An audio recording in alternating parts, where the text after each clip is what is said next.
जय हिंद, नमस्कार। मैं उमर जैदी स्वागत करती हूँ आप सबका एक बार फिर से हमारे आज के कार्यक्रम में। दोस्तों, भारत और यूरोपियन यूनियन के बीच में long pending free trade agreement finally climax के बिल्कुल करीब पहुंच गया है।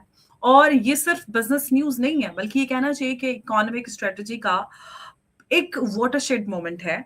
और दशकों के बाद जो अब ये टॉक्स हैं, वो अगर सोर्सेस की बात माने तो ये डील जो है, ये कभी भी साइन हो सकती है। और आगे अगर हम इंडिया और यूरोपियन यूनियन समिट की बात करते हैं, तो आगे ये समिट भी होने वाला है। तो अब सबसे बड़ी बात ये है कि इसमें सबसे बड़ी बात क्या है? यूरोपियन यूनियन की अगर हम बात करते हैं या ईयू अगर मार्केट की बात करते हैं, तो $450 मिलियन से ज़्यादा का ये जो कंज्यूमर मार्केट है, और सबसे ज़्यादा हाई परचेजिंग पावर वाला एडवांस रेगुलेटरी मार्केट है। और भारत के लिए जो एक्सपोर्टर्स हैं, उनके लिए ये मार्केट बहुत अहमियत रखता है। टैरिफ रिडक्शंस और ड्यूटी फ्री एक्सेस और रेगुलेटरी अलाइनमेंट, जिसमें textile, leather, pharmaceutical, engineering, goods और आईटी जैसे सेक्टर्स को ग्लोबल कॉम्पिटिटिव बूस्ट मिल सकता है। और अब फ्री ट्रेड का मतलब है फ्री एडवांटेज नहीं होता, बल्कि हम ये कहें टॉक्स में स्टिल जो टसल है वो चल रहा है। लेकिन automobile, intellectual property rights, labour mobility और नॉन टैरिफ बैरियर, जहां ईयू अपने इंटरेस्ट रखता है और इंडिया अपने फार्मर्स, एमएसएमई और जो स्ट्रेटेजिक इंडस्ट्रीज हैं, उनके प्रोटेक्शन भी चाहता है। और अगर फार्मर्स और इन सब की बात करें, तो एक ऐसा रेड ये जोन है जिस रेड लाइन को भारत किसी को भी क्रॉस नहीं करने देता। इसी को लेकर अमेरिका के साथ भी थोड़ी सी टिफ चल रही है ट्रेड को लेकर, आप सब जानते ही हैं, और वो काफी आगे बढ़ चुका है। तो इस डील की जो फाइनलाइजेशन है, वो सिर्फ एक हेडलाइन नहीं होगी, बल्कि ये कहेंगे कि इंडिया की जो ग्लोबल ट्रेड पोस्चरिंग है, वो रिडिफाइंड होगी।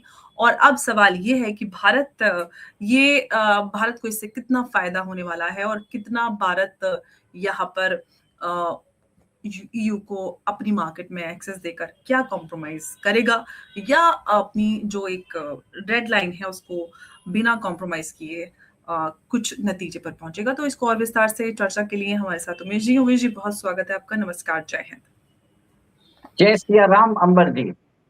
जय सिया राम। उमेश जी, एफटीए की अगर हम बात करते हैं, तो एफटीए का हेडलाइन जो है हमेशा अक्सर ये चर्चा में रहती है, और हम बात करते हैं काफी लंबे समय से ईयू, और हमने देखा है कि ये सब चर्चाएं चलती रही हैं। लेकिन एफटीए जब भी इस तरह से बात होती है, तो मार्केट एक्सेस की तो बात होती है, लेकिन क्या ये एक्सेस जो है वो भारत के जो प्रोड्यूसर्स हैं उनको ईयू की जो स्ट्रिंजेंट वो स्टैंडर्ड्स हैं, उसके साथ साथ कॉम्पीट करने के लिए भी हम ये कहेंगे कि उस स्ट्रिंजेंट एक्शन के साथ कम्पीट करने के लायक बनाएगा, और उसमें भी इम्प्रूवमेंट्स आएंगे?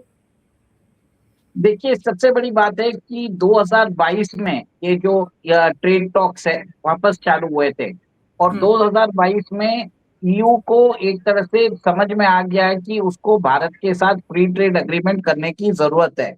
और रशिया यूक्रेन वॉर के बाद यूरोपियन इकोनॉमी रिसेशन में जा चुकी थी, और एक तरह से देखिए भारत की economy is the one of the fastest growing economy in the world. 7.5% की ग्रोथ रेट जो है हम रेगुलरली हम क्लॉक करते जा रहे हैं। अब सबसे बड़ी बात है कि भारत ने इस साल ट्रेड एग्रीमेंट साइन किया है यूके के साथ, न्यूजीलैंड के साथ, पेरू के साथ, ओमान के साथ, और हमने अपना ट्रेड जो है यूएई और जो ऑस्ट्रेलिया के साथ है उसको एक तरह से कॉम्प्रिहेंसिव इकोनॉमिक पार्टनरशिप एग्रीमेंट में बदल दिया है।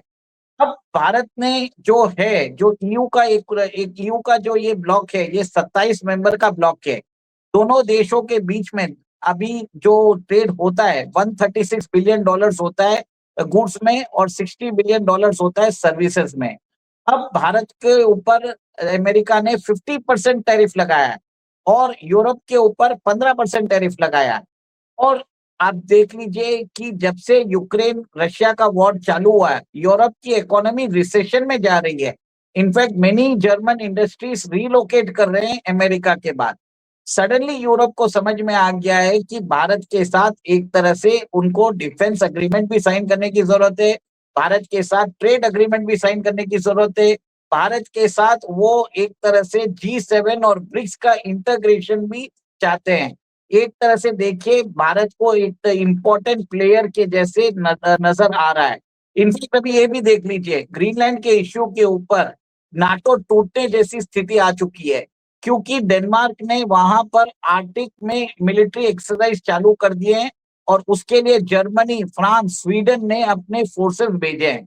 और अभी यूयू बोल रहा है कि हमें 1 lakh stroke 100,000 strong European army बनाने की जरूरत है। और जी। अभी आप देखिए कि जो से यूके के प्राइम मिनिस्टर आए थे अक्टूबर में, रशिया के प्रेसिडेंट आए थे दिसंबर में, जनवरी में भी मर्ज आके गए हैं। और उसके बाद आप ये देखेंगे अगले महीने मैक्रोन आ रहे हैं और 26 तारीख को उर्सुला वोन डर लेन वो आ रही है ये ट्रेड एग्रीमेंट साइन करने, जिसमें एग्रीकल्चर जो है एक्सपोर्ट्स वो ईयू से हम अलाउ नहीं करने वाले। ये एक मैसेज भेजा जा रहा है ट्रम्प को भी। सबसे बड़ी बात है कि ईयू के साथ हमने जो ट्रेड एग्रीमेंट्स किए हैं उसके अलावा डिफेंस एग्रीमेंट्स भी किए हैं। आप सोचिए, जी। फ्रांस के जी। साथ 3,25,000 करोड़ का रफाल का एग्रीमेंट बात चल रही है। हमने 65,000 का मराइन रफाल का ऑर्डर दिया है, 61,000 का हमने जी। जो साफरान इंजन है उसका ऑर्डर दिया है, 70 से 80,000 करोड़ का जर्मनी के साथ हमने उनको सबमरीन बनाने का ऑर्डर दिया है। जर्मनी ने हमको उनकी जो ट्रांसपोर्ट कैरियर है, एयरक्राफ्ट है AM400, वो देने को तैयार हो गया है और बोला 85% जो है हम आपको टेक्नोलॉजिकल ट्रांसफर करेंगे। अब आप जी। ये देखिए डिफेंस एग्रीमेंट की बात हो रही है, मैंने ट्रेड एग्रीमेंट के साथ डिफेंस एग्रीमेंट की भी बात कर रहा हूँ। और ईयू की जितनी बड़ी कंट्रीज है वो भारत में अपना प्लांट्स भी लगा रही है, जैसे डिफेंस प्लांट्स लगा रही है, को प्रोडक्शन, को डेवलपमेंट और विद टेक्नोलॉजिकल ट्रांसफर। रोल्स जी। रॉयस ने तो जो यूके की कंपनी है उसने यहाँ पे इंजन बनाने के लिए प्लांट्स लगाना चालू कर दिया है, साफरान लगाने वाला है। और इससे समझ में आता है कि भारत कितना ड्राइवर सीट में है। इनफैक्ट फ्रांस जो है वो भारत के Pinaka multi barrel rocket launching system में उमेश जी, इंटरेस्टेड है। थोड़ा-सा मैं आपको वापस ट्रेड पर लेकर आना चाहती हूँ और मैं आपसे ये जानना हाँ, चाहती हूँ कि जो भारत है, वो चीप यूरोपियन कार्स, वाइन और स्पिरिट्स के लिए अपनी जो टैरिफ्स हैं, वो कम करेगा। लेकिन जो लोकल ऑटो और कंज्यूमर गुड्स हैं वो इंडस्ट्रीज़ इसका इम्पैक्ट हैंडल कर पाएँगी? देखिए भारत एक तरह से कैलिब्रेटेड तरीके से कम करता जा रहा है, एकदम से कम नहीं कर रहा है। अभी जो यूरोपियन स्पिरिट्स है, जो वहां से वाइन सब आती है, उसके ऊपर 150% टैरिफ लग रहा है, उसको हुँ। 75% कर रहा है, कोटा पे कर रहा है।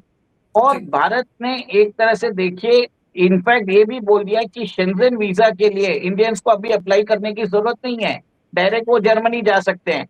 भारत ने यहाँ तक बोल दिया है कि हम हमारे जो सॉफ्टवेयर इंजीनियर्स है उनकी भी उधर जो यूरोपियन कंट्रीज में है वहां पर जाके वहां पर जाके उनको जॉब मिल सकता है।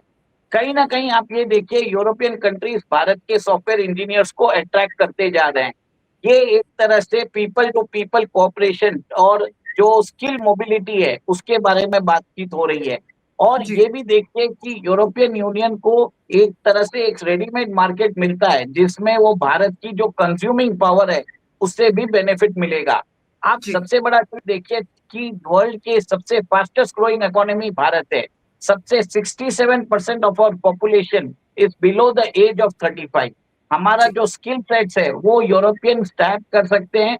और एक तरह से आप सोचिए अमेरिका जो हमारे पर टैरिफ लगा रहा है, हमारे H1B वीजास के जो एप्लीकेंट्स है उनको तकलीफ करता जा रहा है। और हमारे जो लोग वहां पर अमेरिका जाके पढ़ना चाहते हैं उनके ऊपर रेस्ट्रिक्शंस लगा दिया है, सोशल मीडिया बैकग्राउंड चेकिंग उन्होंने चालू कर दिया है। तो कहीं ना कहीं आप ये देखिए Europe is welcoming Indians with open arm. तो जी। आज अमेरिका की प्रॉस्पेरिटी में इंडियन टैलेंट इन्वॉल्व है, सबसे बड़ी बात है यूरोप जान चुका है, now it is extracting that Indian talent. Hmm. In fact आप ये भी देखिए ये सब चीज होने के बाद सरगई वॉर जो आए हैं उन्होंने बोल दिया है कि इंडिया और अमेरिका के बीच में ट्रेड टॉक्स कभी भी हो सकते हैं, पर वो जी। कब फाइनल होंगे वो उसका उन्होंने डेट नहीं दिया है। और उन्होंने जी। ये भी बोल दिया कि मोदी और ट्रम्प बहुत ही अच्छे दोस्त हैं। और यहाँ तक बोल दिया कि ट्रम्प अगले साल भारत भी आएंगे। तो ये एक जी, उमेश जी, तरीके से। सर्जियो गोर ने काफ़ी चीज़ें बोली हैं, काफ़ी सारी बातें और बोली हैं जिसमें ट्रेड। और एक और एक चीज, भारत को पैक्ट सिलिका में भी इनवाइट किया है, और पैक्ट जी, सिलिका में उनको पहले इग्नोर किया गया था, सब लोगों ने मजाक बनाया था। सडनली उनको समझ में आ गया कि भारत के बगैर कुछ भी काम नहीं कर सकते। इनफैक्ट आप ये भी देखिए, जो मैक्रोन है उन्होंने बोला है कि Bharat is one of the important partners, और वो बिल्कुल। एक तरह से G7 और ब्रिक्स के बीच में एक पार्टनरशिप भी बैठाना चाहते हैं। देखिए, भारत इज इन अ एक ड्राइवर सीट। भारत ब्रिज की भूमिका भारत कर सकता है। लेकिन उमेश जी, मैं थोड़ा-सा आज पूरा ट्रेड पे ही बात करना चाहती हूँ, क्योंकि जो लोग सुन रहे हैं, हमें देख रहे हैं, उनको पूरा जो क्या-क्या इसमें है वो समझ में आए और क्या-क्या चैलेंजेस हैं, कहाँ पे भारत कॉम्प्रोमाइज़ नहीं कर रहा है। उमेश जी, जेनेरिक मेडिसिन की हम बात करते हैं कि जो भारत की जेनेरिक फार्मास्यूटिकल है, बल्कि कहना चाहिए कि ग्लोबल स्ट्रेंथ भारत की है। तो और जो ईयू की जो डिमांड है कि हम आईपी और डेटा प्रोटेक्शन डिमांड जो है, वो कहीं न कहीं ऐसा तो नहीं है कि जो हमारी इंडस्ट्री है उसको वीकन करेंगे? देखिए, इसी के कारण जो आपने बताया था, ये जो मेडिसिन के ट्रेडमार्क्स के ऊपर जो बात हो रही है, पेटेंट्स के ऊपर बात हो रही है, इसी के कारण 2013 में हमारी जो ट्रेड टॉक्स है वो एक तरह से टूट गई थी, और 9 इयर्स के बाद चालू हुई है, और भारत ने क्लियर कट बोल दिया है कि वो ये सब चीज मानने वाला नहीं है। और हुँ, ये जो है हमारे, ये जो डील जो होगी, जो 27 तारीख को होगी, ये हमारे फेवर में होने वाली है। हमारा जो ट्रेड प्रोटेक्शन है, हम उनके एग्रीकल्चर को इस ट्रेड डील से अलग रख रहे हैं, ये भी देख लीजिए। सबसे बड़ी बात आपको ये समझनी पड़ेगी, और अमेरिका को ये भी मैसेज भेजा जा रहा है कि ईयू जो है भारत के टैलेंट को इनवाइट कर रहा है। और एक तरह से आप ये देखिए कि शेंजन वीजा के लिए भारत को एग्जेम्प्ट कर दिया गया है। जिन भारतीयों को वीजा कैंसिल कर रहा है अमेरिका, जिनके ऊपर एग्जिट टैक्स लगा रहा है रेमिटेंसेस के ऊपर, जिनके जो सोशल मीडिया अकाउंट्स को वेट किया जा रहा है, और एक तरह से जो लोग हैं, आज भारतीय लोग हैं जो अमेरिका से भारत आते थे, वो डर चुके हैं। और कितने लोग जो हैं इस साल विजिट नहीं किए इंडिया, ये सब इसके लिए नहीं किए कि उनको डर लग रहा है कि वापस वो अमेरिका नहीं जा पाएंगे, जबकि फ्री मोबिलिटी और एक तरह से सुविधा कर रहे हैं भारतीयों के लिए यूरोप के अंदर। दिस इज जी, one of the greatest things which is going to happen through this trade agreement. और जी। ये भी देखिए कि भारत और जो ईयू है एक मल्टीपोलर वर्ल्ड ऑर्डर बना रहे हैं, जिसमें एक दूसरे के रिस्पेक्ट की बात की जा रही है। और बिल्कुल। दोनों नेशन जो हैं एक तरह से अमेरिकन सैंक्शंस को बर्दाश्त करते जा रहे हैं, अमेरिकन हुँ, हीजेमनी को बर्दाश्त कर रहे हैं। जबकि जैसे अमेरिका जो है ग्रीनलैंड के ऊपर ग्रीनलैंड को एक तरह से हथियाना चाहता है, और भारत के ऊपर भी जैसे प्रेशर डाला जा रहा है कि वो रशियन डिस्काउंटेड रशियन ऑयल जो है वो खरीदे नहीं। और एक चीज है, भारत के जो रशियन डिस्काउंटेड रशियन ऑयल जो खरीदता है, उसको प्रोसेस करके वो यूरोप को ही बेचता है, और एक तरह से वहां पर यूरोप को एक तरह से जो बोलते हैं अफोर्डेबल रेट्स में वो रिफाइंड क्रूड प्रोडक्ट्स सप्लाई करता है। एनर्जी जी, सिक्योरिटी प्रोवाइडर है यूरोप का। जी। अमेरिका जो है सब जगह एक तरह से यूरोप और इंडिया के बीच में जो पार्टनरशिप है वो खत्म करने की कोशिश कर रहा है उमेश ऑलरेडी जी, हमारा। हम्म। जी। बिल्कुल, हम ये देख रहे हैं, लेकिन हम ट्रेड में कई सारी ऐसी जो रेड ज़ोन्स हैं जिनको भारत टच नहीं करने देता, उसमें एक फार्मर्स और डेयरी जो सेक्टर है उसको प्रोटेक्ट करने के लिए एक्सक्लूजन की बात हो रही है, और यही एक वो सेक्टर है जिसकी वजह से अमेरिका के साथ इतना बड़ा टिफ चला है। लेकिन क्या लॉन्ग टर्म में जो एग्रीकल्चर एक्सपोर्टर्स हैं उसको डाइल्यूट नहीं कर देगा ये सारा कुछ? कैसे, मतलब इसको मैं थोड़ा-सा समझना चाह रही हूँ कि कैसे इसको प्रोटेक्ट भी किया जाएगा और कैसे उनको आगे भी बढ़ाया जाएगा जो एक्सपोर्टर्स हैं? देखिए, सीधी बात है, एग्रीकल्चर के कारण भारत की 50% of our population is dependent on agriculture. हुँ, कोई भी सरकार अगर इसको टच करना नहीं चाहेगी, सीधी बात है, nobody can touch agriculture. तो आप ये भूल जाइए, अगर ये मोदी सरकार छोड़िए, कल कांग्रेस सरकार भी आ जाए तो वो डील नहीं करेगी, तो एक तरह से पॉलिटिकल सुसाइड ही होने वाला है। तो मेरा ये मानना है कि ये जो सेंसिटिविटीज है वो ईयू समझ रहा है, और डोनाल्ड ट्रंप समझना नहीं चाहते। This is hmm, a difference. ये ओके, एक तरह से लोगों को समझाया जा रहा है कि भारत का जो एग्रीकल्चर सेक्टर है हुँ। उसके अंदर एक्सपोर्ट जो आपकी है वो नॉन नेगोशिएबल है। अच्छा, उमेश जी, अगर हम ट्रेड डेफ़िसिट की बात करते हैं इसमें, तो उसका सवाल जो निकल कर आता है वो ये कि क्या जो एफटी है वो सिर्फ़ इम्पोर्ट्स को बढ़ावा देगा या और एक्सपोर्ट्स को जो टैरिफ फ्री जो है वो नहीं बनाया जाएगा? देखिए, सबसे बड़ी बात होता है कि इम्पोर्ट और एक्सपोर्ट की बात नहीं होती है। सबसे बड़ी हुँ, बात होती है मोबिलिटी ऑफ स्किल्ड लेबर, उसकी पहले बात होती है। फिर होती है ट्रेड एंड इन्वेस्टमेंट्स। इन्वेस्टमेंट्स भी बहुत इम्पोर्टेंट होते हैं। ईयू के हुँ, पास टेक्नोलॉजी है, ईयू के पास पैसा है, ईयू को एक चाहिए रेडीमेड मार्केट। आप ये हुँ, देख लीजिए, रफाल जो है वो भारत के अंदर अपनी फैक्ट्री बना रहा है, और ये जर्मन कंपनी है जो सबमरीन की डील करने वाली है, वो भारत के अंदर करने वाला है। साफरान हुँ, भारत के अंदर करने वाला है, रोल्स रॉयस तो चालू कर चुका है। उसके हुँ, अलावा स्पेन की जो कंपनी है, एयरबस की कंपनी, उसका C295 का जो उत्पादन है वो गुजरात में हो रहा है। वो उसके हुँ, अंदर भी देखिए कि ये सब चीज बताता है कि भारत इम्पोर्टेंट एक तरह से इन्वेस्टमेंट डिसीजन है। और हुँ, इमीडिएटली आप देख लीजिए, जो रफाल भारत में बनेंगे, पहले भारत की जो रिक्वायरमेंट है उसको पूरा करेंगे, फिर वो बाद में हुँ, एक्सपोर्ट भी होने वाले हैं। साफरान जो है पहले भारत के लिए काम करेगा, फिर हम यहाँ से एक्सपोर्ट होगा, तो अल्टीमेटली जॉब्स क्रिएट होंगे, यहाँ पे इन्वेस्टमेंट आएगा, एक इकोसिस्टम बनता है। और यहाँ पर भारत हुँ, की जो पॉपुलेशन है, जो ह्यूमन स्ट्रेंथ है, उसको कैपिटलाइज हुँ, करेगा यूरोपियन कैपिटल, यूरोपियन टेक्नोलॉजी। और इससे दोनों कंट्रीज को एक तरह से विन विन पार्टनरशिप है।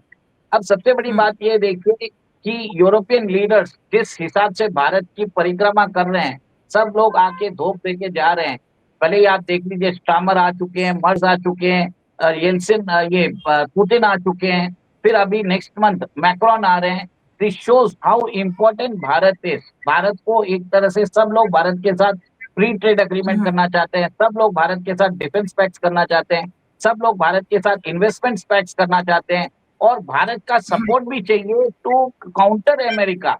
और एक जी। नया geopolitical Bharat centric world order बन रहा है, जिसमें Bharat is calling the shots. और एक तरह से पैरेलल सिस्टम बना रहे हैं which will counter the hegemony of America America. And China both. ये एक जी, तरह से मुझे चाइना की डिपेंडेंसी को आपने भी। जो बात की है, मैं चाइना को लेकर आपसे एक सवाल पूछना चाहती हूँ कि चाइना के साथ जो जियोपॉलिटिकल टर्बुलेंस चल रहा है उसके बीच में, क्या ईयू और इंडिया एफटीए जो है वो मेक इन इंडिया को real global supply chain advantage दे पाएगा? डेफिनेटली देगा, मैं आपको बता रहा हूँ, क्योंकि हुँ, इंडियन एक्सपोर्ट जो है ईयू के मार्केट को टैप कर सकते हैं। और आप ये भी देखेंगे कि ईयू जो है एक तरह से चीप चाइनीज इंपोर्ट से परेशान हो चुका है। बहुत सारी जो जर्मन ऑटो मेकिंग कंपनीज है वो अभी लॉस में जा रही है, कुछ लोगों ने तो अपने प्लांट्स भी एक तरह से टेम्पररी शट डाउन कर दिया है। कहीं न कहीं आप ये देखिए कि जो है भारत हुँ, वहाँ पर आके रेस्पाइट दे सकता है। क्योंकि सबसे बड़ी बात है कि भारत जो है is hmm, emerging as an alternate supply chain, और उसको डेवलप करना चाहेगा ईयू। हुँ, ईयू देखना चाहेगा कि वहाँ पर जो यूरोप का डेवलपमेंट हो, एक तरह से खत्म ना हो जाए European industries by flooding of cheap Chinese imports. और वहाँ पर ये जो एफटीए है, it will actually counter America and China both. ये मुझे लग रहा है। भले ही आप देख लीजिए ग्रीनलैंड के ऊपर, अगर अगर यूरोपियन यूनियन को अगर किसी की जरूरत होती है तो डेनमार्क के राष्ट्रपति बोलते हैं भारत को कि आप ग्रीनलैंड के अंदर अमेरिका को अपोज करिए। देखिए ऐसी हालत आ गई है आज की डेट में। हुँ, सब लोग हुँ। भारत के प्रधानमंत्री मोदी जी के सामने आके रोक देने के लिए रेडी है। यूक्रेन के राष्ट्रपति व्लादिमीर ज़ेलेंस्की, वो मोदी जी से डेट मांग रहे हैं, भैया मैं कब आऊं, मैं भी भारत आना चाहता हूँ। सोचिए ऐसी हालत हो गई है। बिल्कुल। उमेश जी, इसी के बीच में सबसे बड़ा सवाल मैं आपसे जानना चाहती हूँ कि क्या एफटीए को लेकर जो प्रोटेक्शनिज़्म है और फेयरनेस है, उसके बीच में जो एक बैलेंस डील है, क्या वो बन पाएगा या फिर ये कहें कि रिच ब्लॉक की जो डिमांड्स है उसके आगे ये थोड़ा-सा नीचे झुकना पड़ेगा और सारा कुछ। देखिए, भारत ने अभी तक कुछ नहीं झुका है। भारत ने क्लियर कट बोल दिया है कि यूरोप के जो कार्बन बॉर्डर एडजस्टमेंट मैकेनिज्म्स है, उसको आपको डाइल्यूट करना पड़ेगा। भारत ने एक तरह से क्लियर कट बोल दिया है कि हम आपके पेटेंट लॉस को मानने वाले नहीं हैं, और हुँ, कहीं न कहीं भारत के इंटरेस्ट को प्रोटेक्ट किया है। इनफैक्ट भारत का ट्रेड बढ़ा है with respect to Spain, Germany, France और पोर्चुगल और यूके। जबकि आप ये देखिए, अमेरिका ने सैंक्शन लगाने के बावजूद भी यूएस के साथ हमारा एक्सपोर्ट 22% बढ़ा है। अब सबसे बड़ी बात ये देख लीजिए, तो कहीं ना कहीं जो हमारा जो फ्री ट्रेड ट्रीटी हम जो साइन कर रहे हैं, हम जो डाइवर्सिफाई कर रहे हैं, it has started yielding results, it is showing positive things. और इस साल एंड में भारत शायद $875 बिलियन ऑफ एक्सपोर्ट करने वाला है, गुड्स एंड सर्विसेज। ये प्रोजेक्ट किया जा रहा है मार्च 2026 तक। तो ये एक चीज देखने वाली बात है। तो कहीं ना कहीं एक तरह से भारत जो है एक ड्राइवर सीट में है, ये मेरा मानना है। बिल्कुल, और बहुत धन्यवाद उमेश इस चर्चा में हमारे साथ बनने के लिए। नमस्कार, जय हिंद, जय भारत। जय सिया राम। जय सिया राम उमेश जी, बहुत धन्यवाद।